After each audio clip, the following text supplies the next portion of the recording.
Catriona Gray inisnab si Moira De La Torre. Usap-usapan na ngayon ang video na kuha sa isang event kahapon kung saan makikita na tila inisrab daw di umano ni Catriona Gray si Moira De La Torre. Makikita sa nasabing video na bineso at binati ni Catriona Gray ang mga guest na kasama niya sa event. Subalit kapansin-pansin ang hindi nito pagpansin at dinaanan lamang niya si Moira. Samantalang nag-smile naman sa kanya si Moira pero tila inisnab daw ito ni Catriona Gray.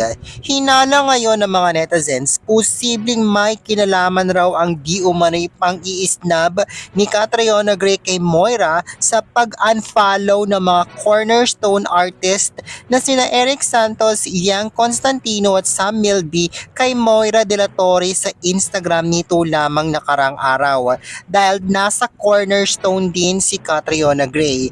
Tanong ng mga netizens ngayon, ano kayang naging issue sa pagitan ni Moira De La Torre at sa pamunuan ng Cornerstone para gawin ito sa kanya ng mga cornerstone artists? Ano kayang matinding dahilan na nagtulak sa mga cornerstone artists na sina Eric Santos, Yang Constantino at Sam Milby para i-unfollow na ang kanilang kasamahan na si Moira De La Torre? Lumabas naman ang balita na tinanggal na raw ng Cornerstone Management si Moira De La Torre at ang ipinalit sa kanya ay ang kanyang dating partner na si Jason Hernandez.